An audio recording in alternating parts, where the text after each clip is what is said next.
আসসালামু আলাইকুম ওরহমতুল্লাহ। আলহামদুলিল্লাহ ওয়াসসালাতু ওয়াসসালামু আলা রাসূলিল্লাহ ওয়া আলা আলিহি ওয়া সাহবিহি ওয়া ওয়ালা। নেক্সাস টেলিভিশনের নিয়মিত আয়োজন বেকমেস বিস্কিটস নিবেদিত ইসলামের জীবন বিধানে সবাইকে স্বাগত জানাচ্ছি। আমি জোবাইর আল মাহমুদ। 1447 হিজরির 2রা মুহররম রোজ শনিবারে পরন্ত বিকেলে যারা উপভোগ করছেন সবাইকে স্বাগত জানাচ্ছি। আজকে আমাদের অতিথি হিসেবে এসেছেন শাইখ তানজিল আহমদ, তরুণ গবেষক, লেখক এবং আলেমে দ্বীন, সম্মানিত মুহাদ্দিস, মাদ্রাসা দারুস সুন্নাহ মিরপুর, ঢাকা। আসসালামু আলাইকুম রহমতুল্লাহ। ওয়ালাইকুম আসসালাম রাহমাতুল্লাহি ওয়া বারাকাতুহু। শেখ কেমন আছেন? আলহামদুলিল্লাহ, আপনি কেমন আছেন? আলহামদুলিল্লাহ, আমিও ভালো আছি। প্রিয় দর্শক, আপনারাও সংযুক্ত হতে পারেন আমাদের সাথে স্ক্রিনে প্রদর্শিত নম্বরটিতে ফোন কলের মাধ্যমে। পাশাপাশি আমাদের সাথে সোশ্যাল মিডিয়ায় যুক্ত হতে লাইক করুন আমাদের Facebook page Nexus television Islamic, পাশাপাশি সাবস্ক্রাইব করুন নেক্সাস টেলিভিশন ইসলামিক। প্রিয় দর্শক, আজকে আমরা যে গুরুত্বপূর্ণ বিষয়টি নিয়ে কথা বলব তা হলো ইসলামী নেতৃত্ব। কোরআন এবং সুন্নাহর একচ্ছত্র অনুসরণ ইসলামী নেতৃত্ব ছাড়া সম্ভব নয়। আমরা ব্যক্তি, সমাজ, পরিবার জীবনে যদি ইসলামকে প্রতিষ্ঠা করতে চাই তাহলে প্রয়োজন ইসলামী নেতৃত্বের। আর ইসলাম এই নেতৃত্বকে এতটাই গুরুত্ব দিয়েছে, কেউ যদি 3 জন ব্যক্তি যদি সফর করে তাহলে তার মধ্যে একজনকে ইমাম বা নেতা নিয়োগ করতে বলা হয়েছে। পাশাপাশি আরশের ছায়ায় যে 7 শ্রেণীর লোক ছায়া পাবে, এর মধ্যে প্রথম যে শ্রেণীর কথা রাসূলুল্লাহ সাল্লাল্লাহু আলাইহি ওয়াসাল্লাম বলেছেন তা হলো ইমামুন আদিল, ন্যায়পরায়ণ শাসক বা নেতা। আর এই সম্পর্কে আমরা শাইখের কাছ থেকে বিস্তারিত জানবো এবং পাশাপাশি আপনাদের গুরুত্বপূর্ণ অনেকগুলো প্রশ্নের উত্তর জানবো ইনশাআল্লাহ। যে শাইখ, আমরা আলোচনায় যাচ্ছি। আমরা প্রথমে জানতে চাচ্ছি আপনার কাছ থেকে শাইখ, যে নেতৃত্ব বলতে কি বোঝায় বা ইসলামী নেতৃত্ব বলতে কাকে বোঝানো হয়? আলহামদুলিল্লাহ ওয়াসসালাতু ওয়াসসালামু আলা রাসূলিল্লাহ, আম্মা বা'দ, ফাউযু বিল্লাহি মিনাশ শাইতানির রাজীম। ফাবিমা রাহমাতিম মিনাল্লাহি লিনতা লাহুম ওয়ালাউ কুনতা ফাযযান গালিযাল কলবি লানফাদ্দু মিন হাওলিক ফা'ফু আনহুম ওয়াস্তাগফির লাহুম ওয়াশাওবিরহুম ফিল আমর ফাইযা আযামতা ফাতাওয়াক্কাল আলাল্লাহ ইন্নাল্লাহা ইউহিব্বুল মুতাওয়াক্কিলিন। সম্মানিত দর্শক শ্রোতা যারা আমাদেরকে দেখছেন, আপনাদের সকলকে আন্তরিক মোবারকবাদ, ধন্যবাদ জানাচ্ছি। আমাদের সম্মানিত উপস্থাপক ভাই, আপনাকে ধন্যবাদ। আমরা আজকে যে বিষয় নিয়ে আলোচনা করতে যাচ্ছি, ইসলামী নেতৃত্ব। যেমনটি আপনি বললেন যে নেতৃত্ব বলতে আসলে আমরা কি বুঝি। নেতৃত্ব বলতে আমরা বুঝি একটি সমাজ বা কিছু লোক যাদের সুনির্দিষ্ট একটি লক্ষ্য থাকে, সেই লক্ষ্য পানে যাওয়ার জন্য যিনি তাদেরকে পথ দেখান, তাদের অগ্রজ হয়ে কাজ করেন, তিনি মূলত নেতা, এবং তার মধ্যেই নেতৃত্ব গুণাবলী আছে বলে আমরা মনে করি। যেমনটা অনেক সমাজবিজ্ঞানী তারা সংজ্ঞা দিয়েছেন যে লিডার বা নেতৃত্ব বলা হয় who knows the way, shows the way and goes the way. যিনি পথ জানেন, সেই পথে নিজেও চলেন এবং অন্যদেরকে সেই পথে পরিচালিত করেন, তিনি হলেন মূলত নেতা। ইসলামে নেতৃত্বের আবশ্যিকতা বিভিন্নভাবে কোরআন এবং সুন্নাহয় বিভিন্নভাবে প্রকটভাবে ফুটে উঠেছে। যেমন আপনি একটি কথা হাদিসটি বললেন, সহিহ বুখারীতে হাদিসটি এসেছে যে 3 জন থাকলে তোমরা একজনকে আমির বা নেতা বানাও। এবং আল্লাহ তাআলা পবিত্র কোরআনুল কারীমে বলেছেন ওয়াজআলনাহুম আইম্মাতান ইয়াহদুনা বিআমরিনা লাম্মা সাবারু, আমি তাদেরকে ইমাম, বনু ইসরাঈলের কথা বলা হচ্ছে, তাদের যারা নবী ছিলেন তাদেরকে আমি ইমাম, নেতা বানিয়েছিলাম। এবং সেই হাদিসে নবী করিম সাল্লাল্লাহু আলাইহি ওয়াসাল্লামও বলেছেন কানাতিল আম্বিয়া, মানে বনু ইসরাঈলের নবীগণ, কানাত বানু ইসরাঈল তাসুসুহুমুল আম্বিয়া, বনু ইসরাঈলের নবীগণ তাদেরকে পরিচালিত করতেন, নেতৃত্ব দিতেন। অর্থাৎ নবীগণও নেতা ছিলেন তাদের সার্বিক কর্মকাণ্ডের ক্ষেত্রে, রাষ্ট্রীয়, ধর্মীয় সব দিক থেকে নবীগণ তাদের নেতা ছিলেন। নেতৃত্ব ছাড়া দুনিয়া চলবে না।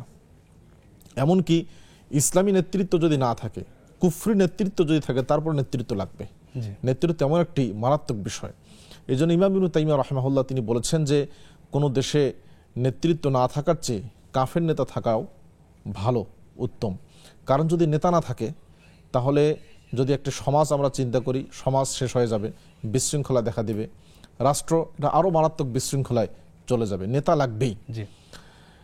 এখন এই পৃথিবীতে মূলত 2 শ্রেণীর লোকের উপরে দিন, ধর্ম, ইসলাম এবং সমাজ, সামাজিকতা, রাষ্ট্রীয় উন্নতি, নিরাপত্তা নির্ভর করে। একটা হলো আলেম ওলামা, আর একটা শ্রেণী হলো যারা শাসক, তারা। যেমনটি কবি বলেন ওয়াহাল আফসাদাদ-দীন ইল্লাল মুলুক ওয়া আহবারুল কওমি ওয়া রুহবানুহা, যে জাতিকে ধ্বংস করছে 2 শ্রেণীর লোক, দিনকে নষ্ট করে ফেলছে 2 শ্রেণীর লোক। একটা হলো শাসক শ্রেণী, আর একটি হলো আলেম শ্রেণী, যারা জানার পরেও সত্যটা প্রকাশ করেন না বা বলেন না। কাজেই নেতৃত্ব লাগবেই।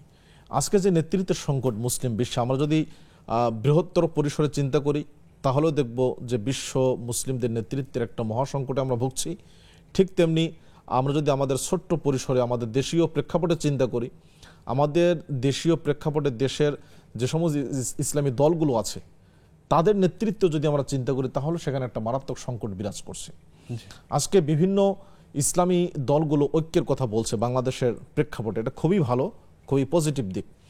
কিন্তু সেই ঐক্য কিভাবে হবে, মানদণ্ড কি হবে, প্রথম কথা। দ্বিতীয় কথা হলো, আমি যদি কম্প্রোমাইজ করতে না পারি, আমি যদি আমার জায়গা থেকে ছাড় দিতে না পারি, এবং আমি যদি আমার আমার আমার আমার আদর্শটাকে বা আমার দলটাকে সুপ্রিম মনে করি যে এটাই চূড়ান্ত, তাহলে কখনো তো আমারটাই ঠিক, তাহলে আপনি তো কখনো ঐক্য আসতে পারবেন না।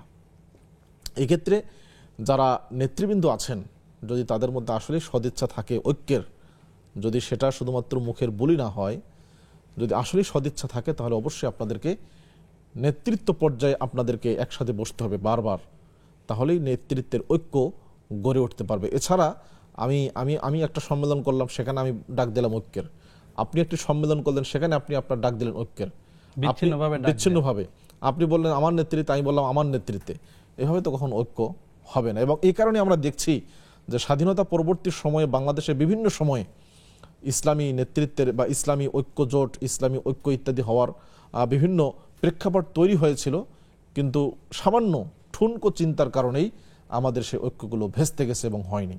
এটা হলো প্রথম দিক। তাহলে আমাদের এখানে নেতৃত্বের সদিচ্ছা অভাব। দ্বিতীয়ত, নেতৃত্বের মানদণ্ড কি হবে, এটা একটা খুবই মারাত্মক বিষয়। দেখুন, আমরা যদি ঐক্য চাই, কেন ঐক্য চাই? ইসলামের জন্য, ইসলামের খাতিরে আমরা ঐক্য চাই। কিন্তু আমরা যদি এমন একটা ঐক্য করি এবং এমন ইসলাম আমরা কায়েম করলাম যে ইসলাম প্রকৃতপক্ষে ইসলামকে বাস্তবায়ন করে না, ইসলামকে রিপ্রেজেন্ট করে না, তাহলে কোরআন সুন্নাহর বিধিবিধান বাস্তবায়ন করছে না, তাহলে সেখানে আমার এই ঐক্য দিয়েই বা লাভ কি? এই ঐক্য দিয়েই বা লাভ কি? কাজেই আমাদের ঐক্য হবে কোরআন এবং সুন্নাহর ভিত্তিতে। কোরআন এবং সুন্নাহর এই বৃত্তে যদি আমরা এই বিন্দুতে আসতে না পারি, তাহলে পরে কখনোই আমরা এক পতাকা তলে, একটা প্ল্যাটফর্মে কখনো একত্রিত হতে পারবো না। আমাদের মূল হলো একটা বিন্দুতে আসতে হবে, এবং এই বিন্দুটা হলো কোরআন এবং সুন্নাহ। এখান থেকে বৃত্ত যেভাবে বিন্দুকে কেন্দ্র করে আপনার তৈরি হয়, আবর্তিত হয়, ঠিক তেমনি কিন্তু কোরআন এবং সুন্নাহ থেকে অনেকেই দূরে সরে গিয়ে বিভিন্ন বৃত্তের মতো চারদিকে ঘুরছে, কিন্তু কোরআন এবং সুন্নাহর এই বিন্দুর কাছে কেউ আসছে না। আমাদের দাওয়াত হবে, আমাদের আহ্বান, অনুরোধ হবে, আপনারা আসুন কোরআন এবং সুন্নাহর এই বিন্দুতে আপনারা সবাই একীভূত হন, তাহলে ইনশাআল্লাহ ঐক্য খুব সহজ হবে। আল্লাহ সুবহানাহু ওয়া তাআলা তৌফিক দান করুন। আমিন। শেখ, প্রাসঙ্গিক একটা প্রশ্ন করছি যে ইসলামিক নেতৃত্ব পাওয়ার পদ্ধতিটা কি? আমরা বিভিন্ন হাদিস থেকে দেখতে পাই যে নেতৃত্ব নিজ থেকে চাইতে আমরা অনুৎসাহিত করা হয়েছে, নিরুৎসাহিত করা হয়েছে, কারণটা যদি বলতেন। জি, খুব চমৎকার বিষয়। আমি এটা বলতে চাচ্ছিলাম যে ইসলামী নেতৃত্বের আসলে দর্শনটা কি, কোন মৌলিক ভিত্তির উপর ইসলামী নেতৃত্ব গড়ে ওঠে। আমি যদি একটু বলি, তাহলে মৌলিকভাবে তিনটা বিষয়ের উপরে ইসলামী নেতৃত্ব গঠন হয়, মৌলিকভাবে তিনটা বিষয়ের উপরে। তার প্রথমটি হলো, একজন নেতা তিনি নিজেকে কি ভাববেন। ইসলামের দর্শন হলো একজন নেতা তিনি মূলত তার জাতির, তার কওমের তিনি সেবক, যেটি হাদিসে এসেছে, যদিও হাদিসটির সনদের মধ্যে কিলোকাল আছে, সাইয়্যিদুল কওমি খাদিমুহুম। একজন নেতা হলেন তার গোত্রের, তার এলাকার, তার সমাজের, তার দেশের সেবক, খাদেম। এটাই হলো মানে মূল পয়েন্ট। ইসলামী নেতৃত্বের মূল দর্শন হলো এটা, যে আপনি একজন দায়িত্বশীল, আপনাকে দায়িত্ব দেওয়া হয়েছে আল্লাহর পক্ষ থেকে, সমাজের পক্ষ থেকে, আপনি তাদের সবার ব্যাপারে আপনি দায়িত্বশীল। কাজেই মানে নেতা হয়ে শুধু ভাব দেখানোর জন্য নয়, প্রকৃতপক্ষে দায়িত্ব পালনের এই অনুভূতি, উপলব্ধি থাকাই হলো ইসলামী নেতৃত্বের প্রথম মৌলিক দর্শন। দ্বিতীয় দর্শন হলো ইসলামী নেতৃত্বের যে ইসলামী নেতৃত্ব চেয়ে নেওয়া যায় না। নবী করিম সাল্লাল্লাহু আলাইহি ওয়াসাল্লাম স্পষ্ট বলেছেন, যখন আবু মুসা আশআরীর সম্ভবত চাচতো ভাই এসে রাসূলের নিকট চাইলেন কোনো দায়িত্ব, তখন আল্লাহ সাল্লাল্লাহু আলাইহি ওয়াসাল্লাম বললেন যে ইন্না লা নুআল্লি আলা হাযাল আমরি আহাদান সাআলাহু আও হারাসা আলাই। যারা নেতৃত্ব চেয়ে নেয় কিংবা মনের মধ্যে কোনো লোভ থাকে নেতৃত্বের প্রতি, আমরা তাকে নেতৃত্ব দেই না, দায়িত্ব দেই না। এটা খুবই যে কত উন্নত মানের একটি দর্শন নেতৃত্বের ক্ষেত্রে, কল্পনার বাইরে। আবার কোনো সময় নেতৃত্ব চেয়ে নেওয়া জায়েজ, এটা প্রেক্ষাপট আছে। প্রেক্ষাপটটা হলো, আপনি যদি মনে করেন যে আপনি না গেলে আপনি দায়িত্বে না আসলে অন্যরা আসলে ভালো কাজটি হবে না, দেশের আরো অযোগ্যরা ক্ষতি আসলে হবে। আরো ক্ষতি হবে, জি। তখন আপনি চাইতে পারবেন, এটা ঠিক আছে। কিন্তু যেখানে একাধিক যোগ্যতম ব্যক্তি আছেন, একাধিক নীতিনৈতিকতা সম্পন্ন ব্যক্তি আছেন, সেখানে আপনি কোনোভাবেই চাইতে তো পারবেন না, বরং সামান্যতম কোনো এর প্রতি আশা মোহ থাকা যাবে না। যাবে না। এটা হলো ইসলামী নেতৃত্বের মৌলিক একটি অন্যতম দর্শন।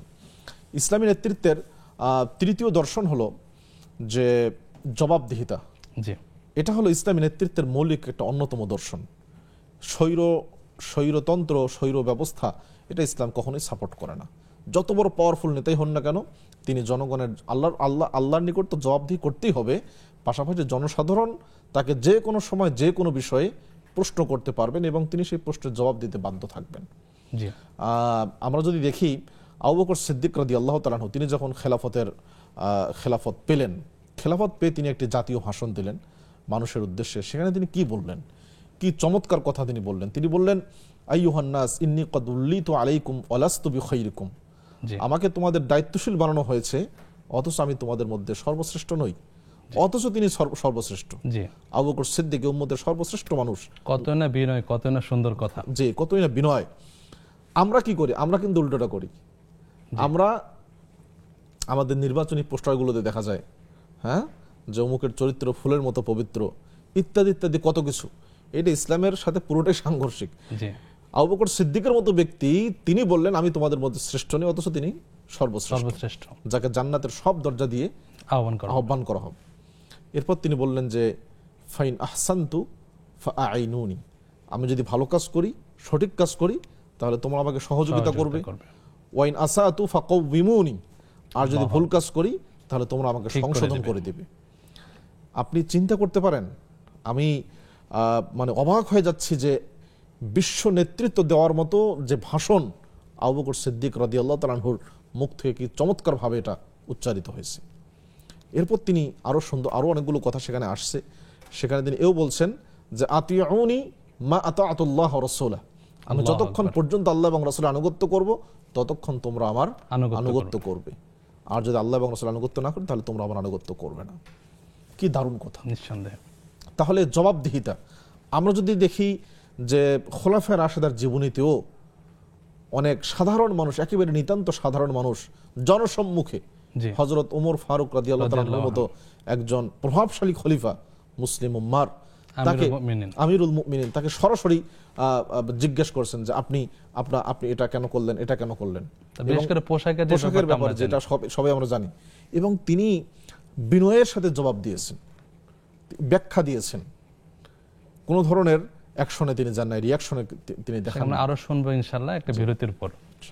প্রিয় দর্শক, উপভোগ করছেন বেকমেস বিস্কিটস নিবেদিত ইসলামের জীবন বিধান। সময় হলো বিরতি নেবার, ফিরছি কিছুক্ষণ পর, আমাদের সাথেই থাকুন।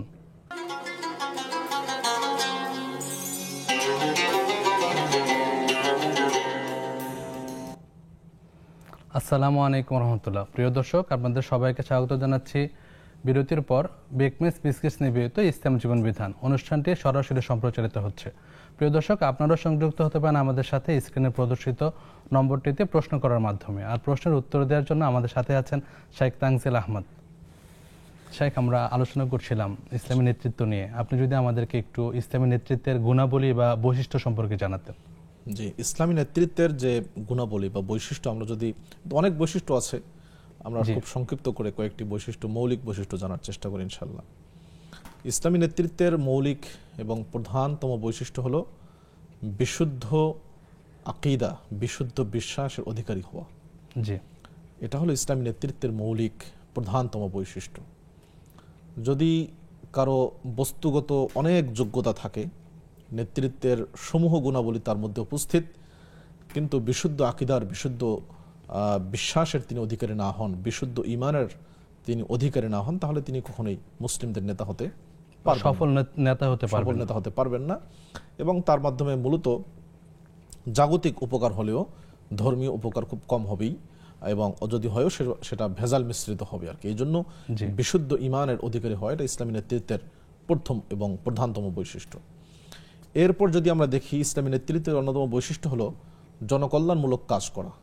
যেহেতু একজন নেতার কাজ হলো, তাকে নেতৃত্বের মূল কাজ তো জনগণের সাথে সম্পৃক্ত, এই জন্য ইসলামী নেতৃত্বের দ্বিতীয় বৈশিষ্ট্য আমরা বলতে পারি জনকল্যাণমূলক কাজে নিজেকে সম্পৃক্ত রাখা, মানুষের কল্যাণের জন্য নিজেকে উৎসর্গিত করা। আম্বিয়া কেরাম আলাইহিমুস সালামের জীবনী যদি আমরা দেখি পবিত্র কোরআনুল কারিমে, তাহলে আমরা দেখব নূহ আলাইহিস সালাম তিনি তার জাতিকে উদ্দেশ্য করে কি বক্তব্য দিলেন। তিনি বললেন, ওয়া উবাল্লিগুকুম রিসালাতি রব্বি ওয়া আনসাহু লাকুম। একই বক্তব্য দিয়েছেন হুদ আলাইহিস সালাম তার জাতিকে, উবাল্লিগুকুম রিসালাতি রব্বি ওয়া আনা লাকুম নাসিহুন আমিন। একই বক্তব্য দিয়েছেন সালেহ আলাইহিস সালাম, শুআইব আলাইহিস সালাম, লূত আলাইহিস সালাম একই বক্তব্য দিয়েছেন। এগুলোর উদ্দেশ্য কি, যে আমি এক তো আল্লাহর পক্ষ থেকে যে আমাকে যে রিসালাতের দায়িত্ব দেওয়া হয়েছে সেটা আমি তোমাদের নিকট পৌঁছাচ্ছি, দ্বিতীয়ত আমি তোমাদের কল্যাণ চাচ্ছি, সেটা ধর্মীয় কল্যাণ হোক আর জাগতিক কল্যাণ, যে কোনো কল্যাণ আমি চাচ্ছি। এটা হলো নবীগণ তাদেরকে বলেছিলেন। আমরা যদি দেখি নবী করিম সাল্লাল্লাহু আলাইহি ওয়াসাল্লাম তিনি যখন ওই যে একেবারেই ইসলামের শুরুতে নবুয়ত প্রাপ্ত হলেন, তিনি প্রচণ্ড ভয় পেয়ে গেলেন, কাঁপতে কাঁপতে এসে খাদিজা রাদিয়াল্লাহু তাআলা আনহার নিকটে আসলেন, ভয় পেয়ে গেলেন, বললেন জাম্মিলুনি জাম্মিলুনি, আমাকে চাদর আবৃত করো, আমি যে ধ্বংস হয়ে যাচ্ছি। খাদিজা রাদিয়াল্লাহু তাআলা আনহা তিনি কি বলেছিলেন তখন রাসূল সাল্লাল্লাহু আলাইহি ওয়াসাল্লামকে, কাল্লা লা ইউখজিকাল্লাহু আবাদান, কখনো না, আল্লাহ আপনাকে কখনোই ধ্বংস করবেন না। কেন? কারণ ইন্নাকা লা তাসিলুর রহিম, সহিহ বুখারীর হাদিস, আপনি আত্মীয়তার সম্পর্ক বজায় রেখে চলেন। ওয়া তাকসিবুল মা'দুম, যারা নিঃস্ব অসহায় আপনি নিজে উপার্জন করে তাদেরকে দান করেন। ওয়া তুঈনু আলা নাওয়াইবিল হাক্কি, আপনি সত্যের পথে আপনি লড়াই করেন, সত্যের জন্য আপনি প্রচেষ্টা করেন। তো এই যে গুণাবলী, এই মানবিক এই গুণাবলীর কারণে আল্লাহ তাআলা আপনাকে কখনোই ধ্বংস করবেন। এবং জনকল্যাণমূলক কাজ এটা এমন একটা গুরুত্বপূর্ণ কাজ যে আপনি যদি কোনো ব্যক্তি যদি ইমানদার নাও হয়, শুধু জনকল্যাণমূলক কাজের কারণেও দুনিয়াতে কমপক্ষে তিনি স্মরণীয় হয়ে থাকতে পারেন। যেমন আমরা দেখি হাতেম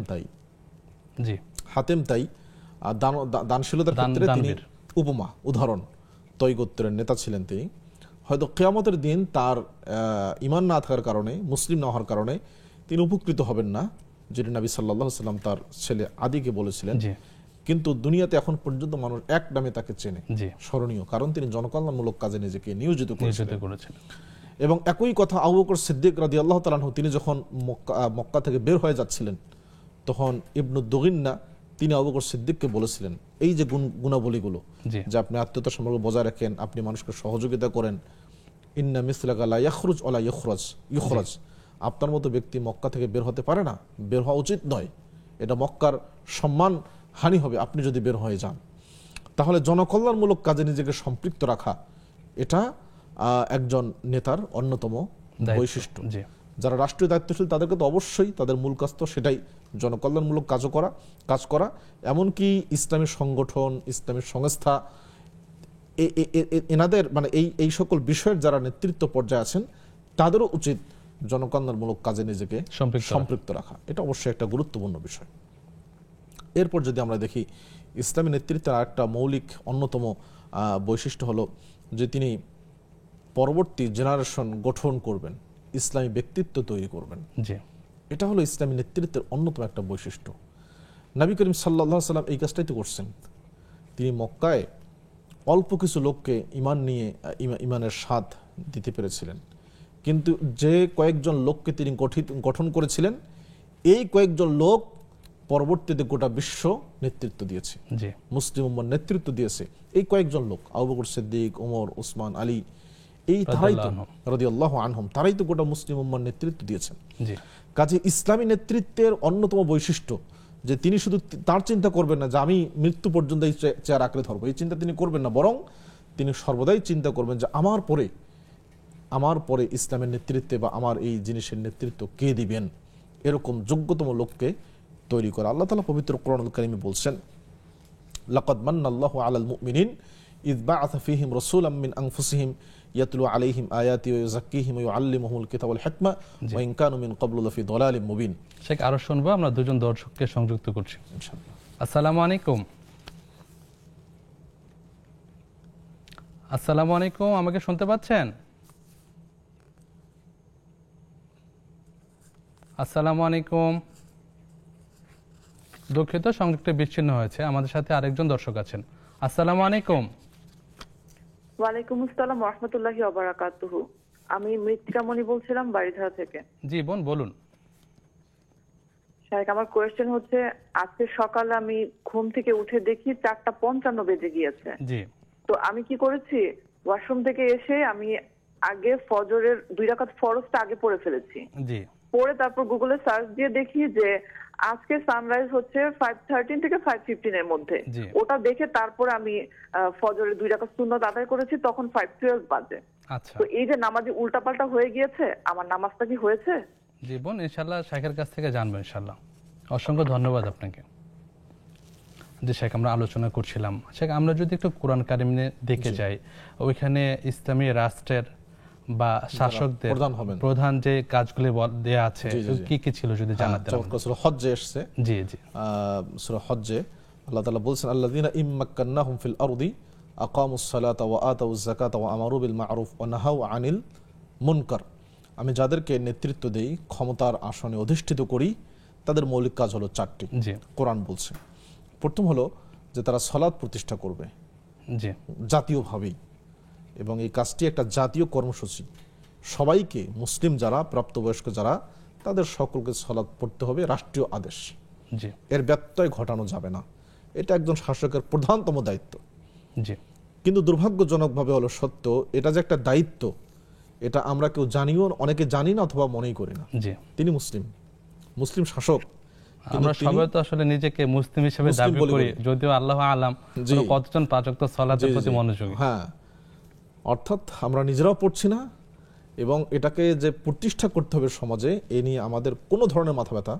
জি, এখন প্রশ্ন হলো যে জাতীয় উন্নতির ক্ষেত্রে সালাতের ভূমিকা কি? যদি এটা আলাদা টপিক, আমি খুব ছোট্ট করে বলি। জি, আল্লাহ তাআলা পবিত্র কোরআনের জবাব দিয়েছেন। আল্লাহ বলেন,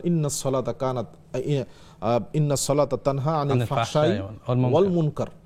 বেহায়াপনা, অশ্লীলতার রক্ষা করার জন্য সালাত হলো সবচেয়ে বড় হাতিয়ার।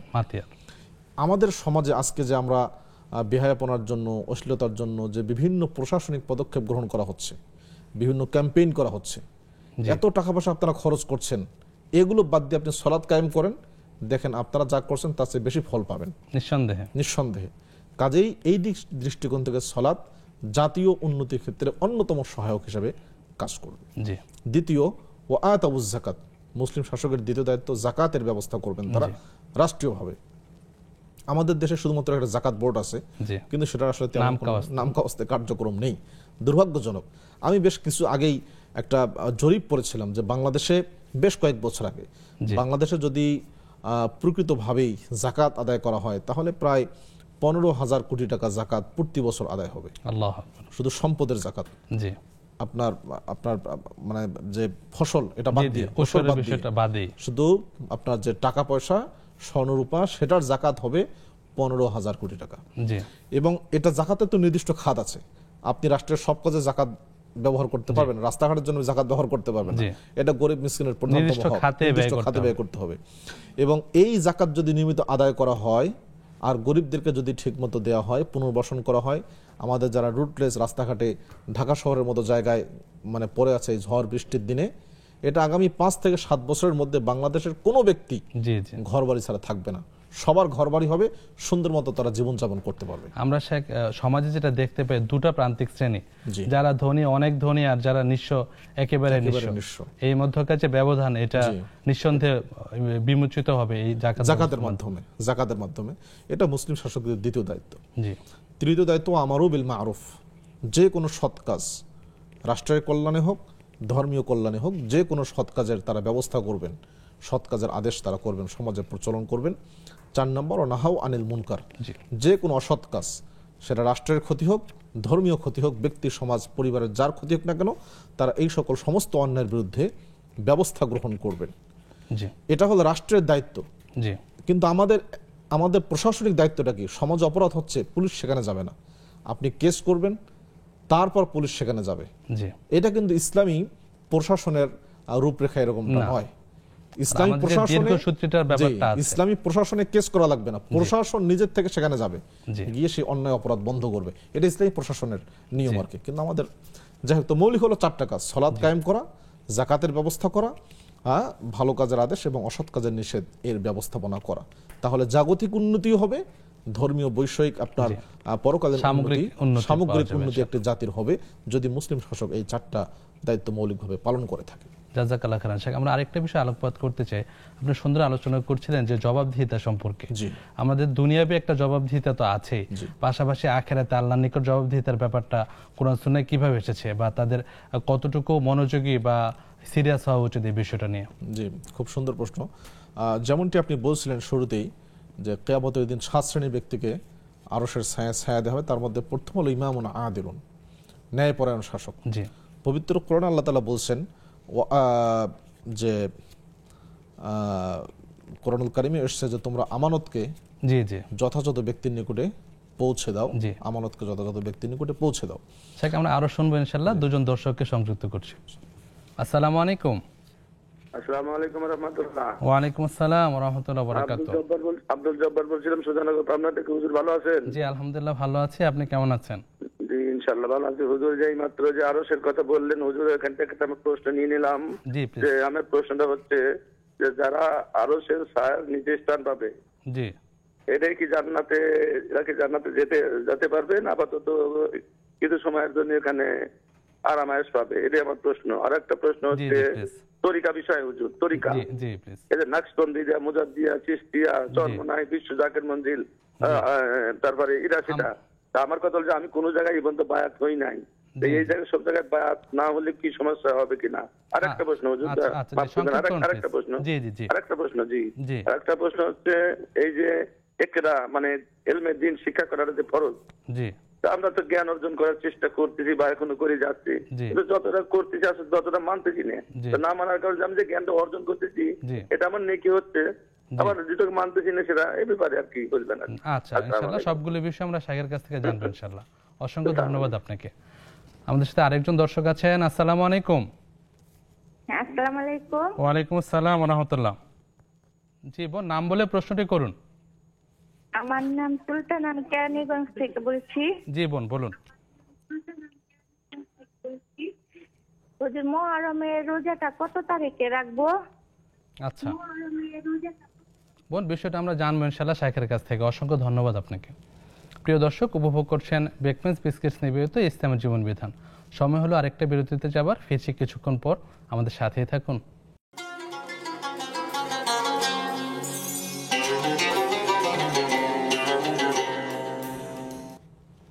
আসসালামু আলাইকুম রহমতুল্লাহ। প্রিয় দর্শক, বিরতির পর আবারও স্বাগত জানাচ্ছি আপনাদের প্রিয় অনুষ্ঠান ইসলামী জীবন বিধানে। নিবেদন করছে বেকমেন্স বিস্কিটস। আমাদের সাথে আছেন শেখ তানজিল আহমদ হাফিজাহুল্লাহ। শেখ, আমরা তাহলে প্রশ্ন তুলে যাচ্ছি ইনশাআল্লাহ। আমাদের বোন মৃত্তিকা, ওনার প্রশ্ন ছিল, মৃত্তিকা মনি, যে উনি আজকে ফজর সালাতে ওঠার সময় একটু দেরি হয়ে গিয়েছিল, এই জন্য তিনি প্রথমে আগে ফজরের ফরজটা আদায় করেছেন, পরবর্তীতে ফজরের সুন্নত আদায় করেছেন। তো এতে কোনো অসুবিধা আছে কিনা? না, কোনো সমস্যা নেই। যেহেতু উনি মনে করছেন যে হয়তোবা আমি দেরি করে উঠলাম, তাড়াতাড়ি ফরজটা পড়ে নেই, সময় যেহেতু কম, ফরজ পড়ার পর উনি মনে করছেন যে সময় আছে, পরবর্তীতে সুন্নত পড়ছেন, কোনো সমস্যা নেই। এবং যদিও হাদিসও এসেছে যদি কোনো ব্যক্তি ফজরের সুন্নতটা আগে পড়তে না পারে তিনি ফরজের পরে পড়তে পারবেন, এতে কোনো সমস্যা নেই। কাজে উনি যেটি করেছেন এতে আশা করি কোনো সমস্যা হবে না।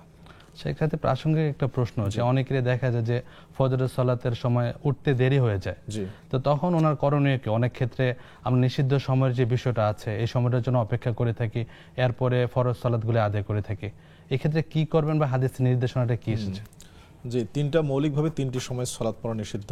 জি। সূর্য যখন উঠে, সূর্য মধ্য আকাশে এবং সূর্য যখন ডুবে। নবী সাল্লাল্লাহু আলাইহি ওয়াসাল্লাম বলেছেন যে যখন তোমরা সূর্য ওঠে তখন সালাত পড়বে না, সূর্য উঠে গেলে পরিপূর্ণ তারপর সালাত পড়বে। এখন যদি কোনো ব্যক্তি দেরি করে কোনো কারণে বিলম্ব করে ওঠেন উনি ফজরের সালাতে, যে সময় তিনি উঠলেন উযু করার পরে তিনি দেখছেন যে সূর্য উঠতেছে, সূর্য ওঠা শুরু হয়ে গেছে, এই সময়ে তিনি সালাত পড়তে পারবেন কিনা এ ব্যাপারে মৌলিকভাবে দুইটা মত আছে। আমি ব্যক্তিগতভাবে মনে করি, আমার ব্যক্তিগত যেটা গবেষণা সেটা হলো, যদি দেখেন যে তিনি সূর্য ওঠা শুরু হয়ে গেছে তিনি তখন পড়বেন না। আর যদি এমন হয় যে না তিনি এক রাকাত পড়ারও সময় আছে, এক রাকাত পড়ার পরে সূর্য ওঠা শুরু হবে, তাহলে তিনি শুরু করে দেবেন। অর্থাৎ যদি শুরুটা তিনি করতে পারেন এক রাকাত যদি হয় সমস্যা নেই, একদম সূর্য উঠতেছে, সূর্য উঠতে মোটামুটি 5 থেকে 7 মিনিট হয়তো সময় লাগবে, তো এই সময়টা তিনি একটু ওয়েট করবেন, পরিপূর্ণ ওঠা হয়ে গেলে এরপর তিনি সালাত পড়বেন। জাযাকাল্লাহ শেখ। পরের প্রশ্ন আব্দুল জাব্বার পাবনা থেকে প্রশ্ন করেছেন। ওনার 3টা প্রশ্ন ছিল। প্রথম প্রশ্ন ছিল যে যারা আরশের ছায়ায় স্থান পাবে, আমরা যে প্রথমে আলোচনা করছিলাম, তো তারা যারা স্থান পাবেন তারা কি সাময়িক সময়ের জন্য আরশের ছায়ায় থাকবেন নাকি জান্নাতে প্রবেশ করবেন? খুবই সুন্দর প্রশ্ন। এ সম্পর্কে মূলত হাদিস স্পষ্ট কোনো বক্তব্য নেই জি যে আরশের ছায়ায় যারা ছায়া পাবেন তারা জান্নাত যাবেনই, এরকম এই মর্মে স্পষ্ট কোনো বর্ণনা নেই। তবে আমরা আশাবাদী জি যে যেহেতু তারা কিয়ামতের কঠিন ময়দানে আরশের ছায়া ছায়া পাচ্ছেন, জি ইনশাআল্লাহ আল্লাহ চাহে তো আল্লাহ রহম করবেন, তাদেরকে ইনশাআল্লাহ আল্লাহ জান্নাত দিবেন। এবং যে 7 শ্রেণীর ব্যক্তির কথা বলা আছে, জি তাদের এই আমলগুলো অত্যন্ত গুরুত্বপূর্ণ। তো এই আমলগুলো যদি কেউ করতে পারেন, অভ্যস্ত হন, তারা তো ছায়া পাবেন এবং সেই আমলের কারণেই ইনশাআল্লাহ জান্নাত যেতে পারবেন। আমরা আশাবাদী, কিন্তু হাদিস এটা স্পষ্ট নেই যে তারা জান্নাত যাবে নেই। আল্লাহু আলাম। জাযাকাল্লাহ খাইরান শেখ। পরের প্রশ্ন ছিল, আমরা কোনো তরিকার নাম মেনশন করতে চাচ্ছি না, জি। যে তরিকার বায়াত নেওয়াটা কতটুকু গুরুত্বপূর্ণ বা না নিলে কোনো অসুবিধা আছে কিনা? জি, খুব জটিল প্রশ্ন একটি আমাদের বাংলাদেশের প্রেক্ষাপটে, কিন্তু আমাদেরকে সত্য বলতেই হবে। মূলত তরিকা বা মানহাজ, জি মেথড, পদ্ধতি, আল্লাহ তাআলা পবিত্র কোরআনে বলছেন ইহদিনাস সিরাতাল মুস্তাকিম, জি হে আল্লাহ আপনি আমাদেরকে সরল সঠিক পথ দেখান। আল্লাহ তাআলা পবিত্র কোরআনে আরো বলছেন, মুসলিম মাত্র দিনে অন্তত 17 বার এই আয়াতটা পড়ে থাকি। আল্লাহ তাআলা কোরআনে আরো বলছেন যে ইত্তাবিউ মা উনজিলা ইলাইকুম মির রাব্বিকুম ওয়া লা তাত্তাবিউস সুবুলা ফাতাফাররাকা বিকুম আন সাবিলি। আল্লাহর যে পথ তোমরা সেই পথের অনুসরণ করো, ডানে বামে অসংখ্য যে পথ আছে তোমরা সেই পথের অনুসরণ করিও না। তো ইসলামের পথ একটাই, সেটা হলো ইসলাম। বাকি এটাকে সহজ করার জন্য, ইসলামকে হয়তো সহজভাবে মানার জন্য জনসাধারণ নিকটে উপস্থাপন করতে গিয়ে মৌলিকভাবে ইসলামের 4টা পথের কথা বলা হয়, নকশবন্দিয়া, মুজাদ্দিদিয়া, সোহরাওয়ার্দিয়া, কাদেরিয়া। এই মৌলিকভাবে 4টা পথের কথা বলা হয়। তো আমরা অনুরোধ করব যে এই পথগুলোর সাথে কোরআন এবং হাদিসের অনেক ক্ষেত্রেই সংঘর্ষ আমরা দেখতে পাই। এই জন্য নির্দিষ্ট কোনো পথের অনুসরণ না করাটাই সর্বোত্তম। দ্বিতীয় হলো বায়াতের যে বিষয়টি এসছে, বায়াতের ক্ষেত্রে ইসলামের নিয়ম হলো যে বায়াত হবে কেবলমাত্র শাসকের হাতে, জি মুসলিম শাসকের হাতে বায়াত হবে। কারণ এরপর আমরা দেখি যে নবী সাল্লাল্লাহু আলাইহি ওয়াসাল্লামের পরে সকলেই বায়াত করছেন খলিফা, যিনি মুসলিম শাসক, তার হাতে। শাসক বাদ দিয়ে অনেক আলেম ছিলেন সে সময়, কোন আলেমের হাতে বায়াত হয়েছে এরকম একটা কোনো ঐতিহাসিক প্রমাণ নেই। যেমন আপনি দেখেন আবু বকর সিদ্দিকের যুগেই, ওমর ফারুকের যুগেই অনেক বড় বড় আলেম ছিলেন। আবু হুরায়রা রাদিয়াল্লাহু তাআলা আনহু বড় একজন মুহাদ্দিস, বড় আলেম। আবু যার গিফারি একজন নেককার পরহেজগার বান্দা, তার হাতে কেউ বায়াত করছে এমন কোনো ইতিহাস নেই। আব্দুল্লাহ ইবনে আব্বাস কত বড় জ্ঞানী, তার ছাত্র হাজার হাজার ছাত্র, কিন্তু তার হাতে কেউ বায়াত করছে এমন কোনো প্রমাণ নেই। কাজে বায়াত হবে শুধুমাত্র মুসলিম শাসকের হাতে। এটাই হলো সুন্নাহ, এটাই হলো ইসলামের নিয়ম। কাজেই আপনি নির্দিষ্ট কোনো তরিকার অনুসরণ করা কিংবা নির্দিষ্ট কোনো ব্যক্তির নিকটে বায়াত করবেন না। আপনি কোরআন এবং সুন্নাহর যে দলিল, সেই দলিলগুলো জেনে বিজ্ঞ এবং হক্কানি আলেম যারা কোরআন এবং সুন্নাহ থেকে কথা বলেন তাদের কাছ থেকে জেনে আমল করার চেষ্টা করবেন ইনশাআল্লাহ, বুঝ অনুযায়ী চলার চেষ্টা করবেন ইনশাআল্লাহ। জাযাকাল্লাহ শেখ। আমরা পরের প্রশ্ন যাচ্ছি। ভাইয়ের অত্যন্ত গুরুত্বপূর্ণ একটা প্রশ্ন। তিনি জানেন যে ইলমে দ্বীন অর্জন করা ফরজ, কিন্তু আমরা অনেক ইলমি অর্জন করি কিন্তু তা আমল করতে পারি না।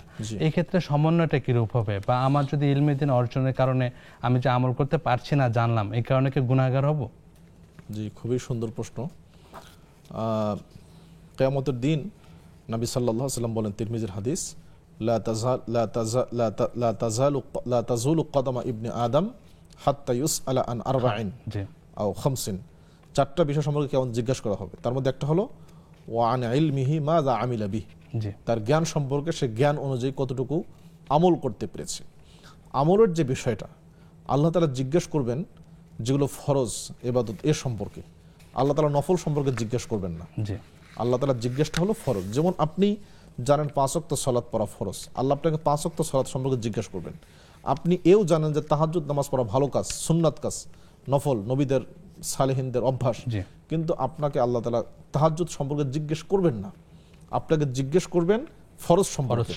কাজেই জ্ঞানের তো পরিধি অনেক বিস্তৃত, কিন্তু আপনার জিজ্ঞাসার বিষয় হলো আল্লাহ তাআলা যেগুলো আমাদের জন্য বাধ্যবাধকতা করেছেন সেগুলো সম্পর্কে।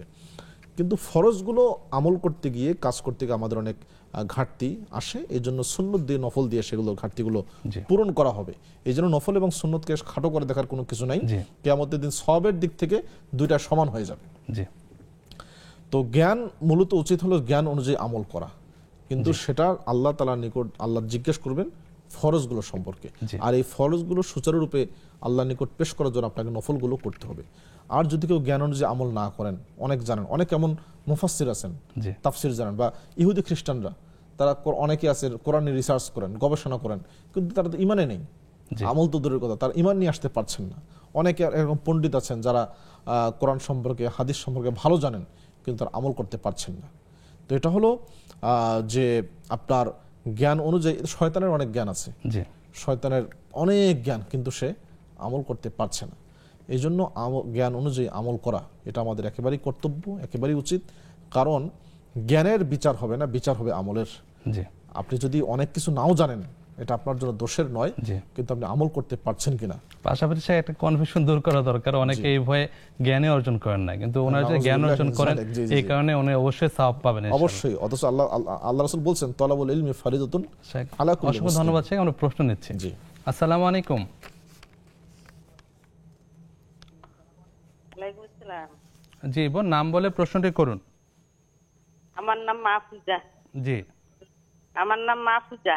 জি শুনতে পাচ্ছি বোন। মাহফুজা বলুন। হ্যাঁ, দিনাজপুর থেকে বলতেছি। জি জি প্লিজ। হ্যাঁ, দিনাজপুর থেকে বলতেছি। এই যে আপনাদের অনুষ্ঠান দেখতেছি, জীবন বিধান, এখানে কি আমি নিজে আমল করতে পারবো? আস্তাগফিরুল্লাহ আস্তাগফিরুল্লাহ বলতে পারবো, বা অন্যান্য দোয়া করতে পারবো? আপনাদের জি। অনুষ্ঠান দেখে আমার নিজে আমল করতে পারবো কিনা? জি জি অবশ্যই পারবেন ইনশাআল্লাহ। তো আমরা শেখের কাছ থেকে জানবো ইনশাআল্লাহ। অসংখ্য ধন্যবাদ আপনাকে। আমাদের সাথে আরেকজন আছেন। আসসালামু আলাইকুম। ওয়ালাইকুম আসসালাম। জি বোন, নাম বলে প্রশ্নটি করুন। আমি শামিমারা জি লালবাগ থেকে বলছি। জি প্লিজ। এক নম্বর প্রশ্ন, আমার শাশুড়ি অনেক অসুস্থ, জি উনি কিছুই করতে পারে না, ওনার জন্য আমরা কি দোয়া করতে পারি? আচ্ছা, পরের প্রশ্ন বোন। আর 2 নম্বর, আমার মা একজন কাজের মহিলা রাখেন, জি ওনার ভরণ পোষণ সব আমরা দেই, কি জি। ঔষধ বাবদ কি ওনাকে জাকাত থেকে দেওয়া যাবে? ঔষধ বাবদ? ঔষধ বাবদ। আচ্ছা আচ্ছা আর বোন, বিষয়গুলো 3 জানবো। নাম্বার জি একটা বোন। প্রশ্ন, আমার বোন দুলা ভাই দুইজনই মারা গেছেন, জি প্রশ্ন হলো ছেলে মেয়েরা কি নানা নানি সম্পত্তি পাবে? আচ্ছা আচ্ছা বোন, বিষয়গুলো আমরা জানবো ইনশাআল্লাহ আপনার শাইখের কাছ থেকে। অসংখ্য ধন্যবাদ আপনাকে। প্রিয় দর্শক, উপভোগ করছেন বেকমেস বিস্কিটস নিবেদিত ইসলাম জীবন বিধান। সময় হলো আরেকটা বিরতিতে যাবার, ফিরছি কিছুক্ষণ পর। আমাদের সাথেই থাকুন।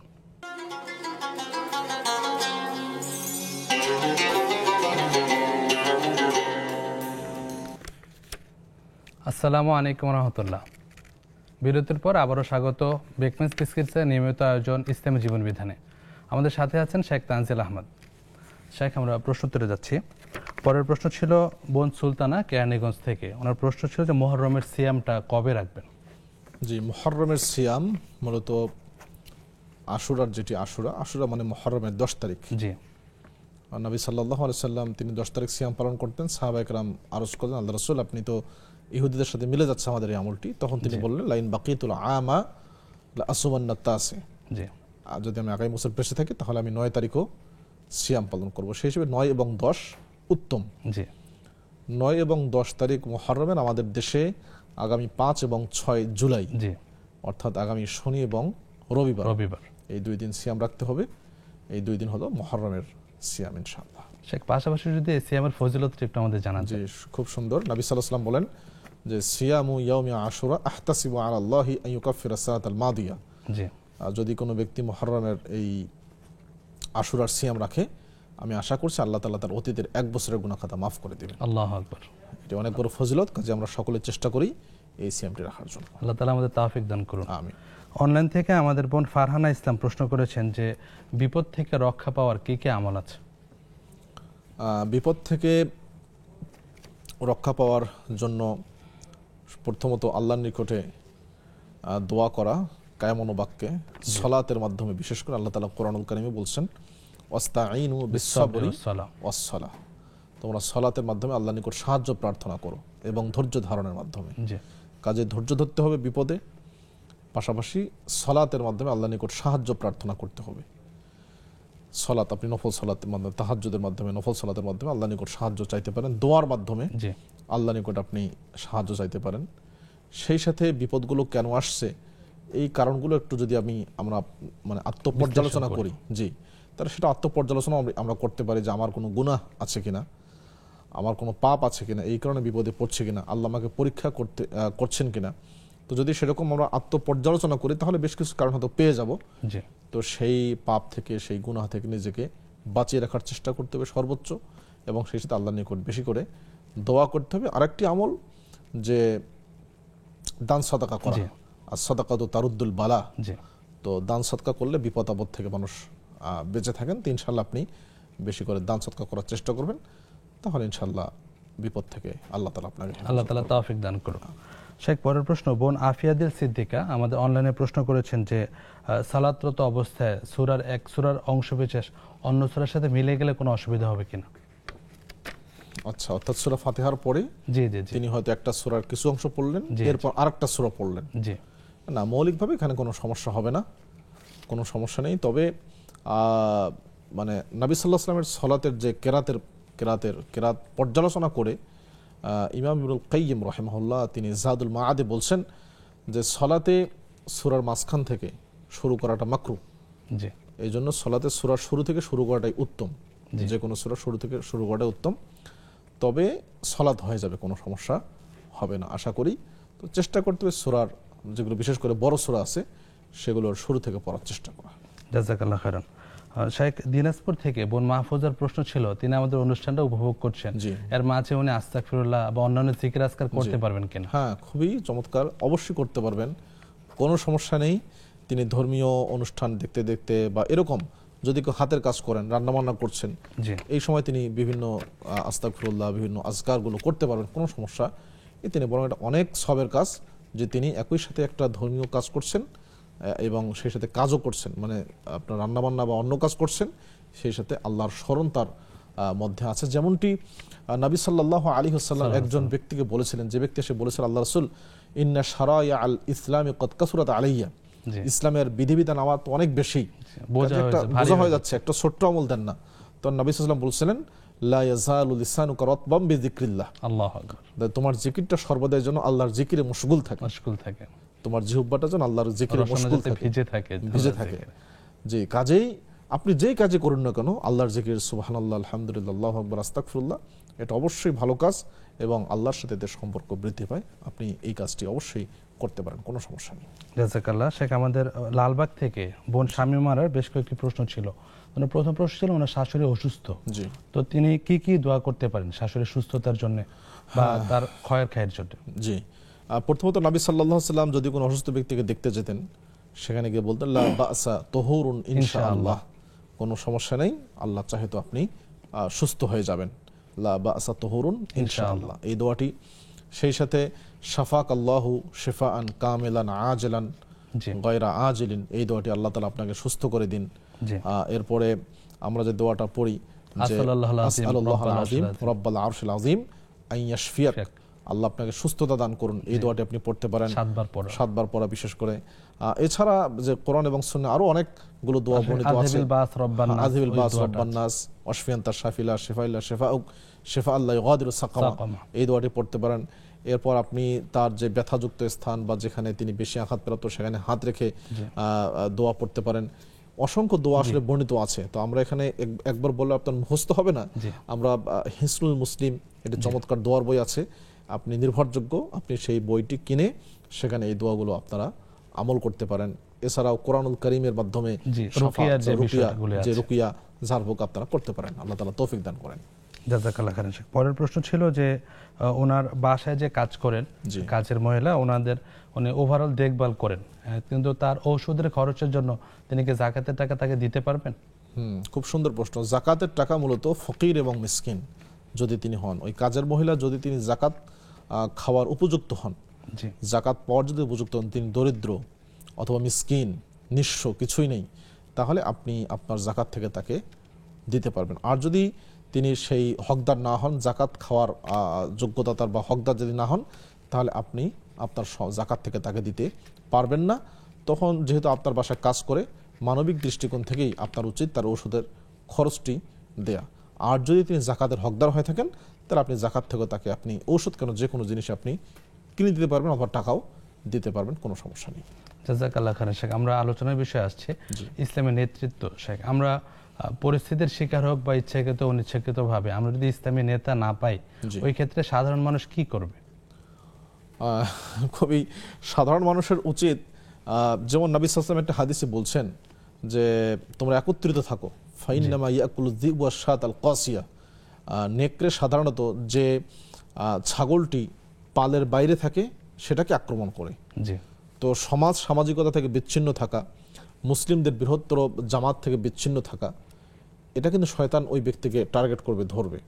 যেমনটা আল্লাহ তাআলা পবিত্র কোরআনে বলছেন, ওয়া ইউশাকিকুর রাসূল মিন বা'দি মা তাবায়্যানা লাহুল হুদা ওয়া ইয়াত্তাবি গায়রা সাবিলিল মুমিনিন নুওয়াল্লিহি মা তাওয়াল্লা। যে রাসূলের বিরুদ্ধাচরণ করলো এবং ঈমানদারদের যে পথ, সেই পথ না মেনে সে নিজে একটা আলাদা হয়ে গেল, এটা আল্লাহ তাকে জাহান্নামে দিবেন। তো এই জন্য মুসলিমদের উচিত যে তাদের মধ্যে তুলনামূলক যে ব্যক্তি যোগ্য, ভালো জ্ঞান রাখেন, ইসলামী নেতৃত্ব সম্পর্কে বোঝেন, তুলনামূলক যে যতটুকুই বুঝুক, তাকে একজন নেতৃত্বে জায়গায় নিয়ে আসা, বড় না হোক কমপক্ষে ছোট জায়গায়ও তাকে নেতা হিসাবে মেনে চলা, আমির হিসাবে মেনে চলা, এটা হলো ইসলামী নেতৃত্বের অন্যতম একটা দর্শন। এবং যেমনটি আমরা শুরুতে বলছিলাম, যদি তিনজনও সফরে থাকে, একজনকে নেতা বানাতে হবে। নেতৃত্বের এটা আবশ্যিকভাবে লাগবে ইসলামী নেতৃত্বের ক্ষেত্রে। এই জন্য কেউ যেন দলছুট, মানে সমাজবদ্ধ জীবন থেকে যেন কেউ বিচ্ছিন্ন হয়ে না যায়, এটা আমাদের অবশ্যই মনে রাখা উচিত। পাশাপাশি ব্যক্তি জীবন, সামাজিক জীবন, পারিবারিক জীবনে কোরআন সুন্নাহর পরিপূর্ণ অনুসরণের চেষ্টা করবেন ইনশাআল্লাহ। আপনি পরিবারে দেখেন না, পরিবারে একজন নেতা থাকে, গার্ডিয়ান, উনি তো নেতা। একটা পরিবার নেতা ছাড়া চলে না, গার্ডিয়ান ছাড়া একটা পরিবার চলবে না। তাহলে সমাজ, রাষ্ট্র, দেশ নেতা ছাড়া কেমন? অবশ্যই সেখানে। জাযাকাল্লাহ খাইরান শেখ। পুরো অনুষ্ঠান জুড়ে আপনার কাছ থেকে আমরা অনেক ইলমে নাফিয়া অর্জন করলাম। আল্লাহ সুবহানাহু ওয়া তাআলা আপনার ইলমে আমলে হায়াতে বারাকা দান করুন। আমিন। আপনাদেরকেও জাযাকাল্লাহ খাইরান। প্রিয় দর্শক, আপনারা দেখছিলেন ব্রেকফাস্ট বিস্কিটস নিয়মিত আয়োজন ইসলামের জীবন বিধান। দর্শক, এই পর্যায়ে আজকের মতো এখানে শেষ করছি। পরবর্তী অনুষ্ঠান দেখার আমন্ত্রণ জানিয়ে এখানে বিদায় নিচ্ছি। সুবহানাকা আল্লাহুম্মা বিহামদিক আশহাদু আল্লা ইলাহা ইল্লা আনতা আস্তাগফিরুকা ওয়া আতুবু ইলাইক। আসসালামু আলাইকুম ওয়া রাহমাতুল্লাহি ওয়া বারাকাতুহু।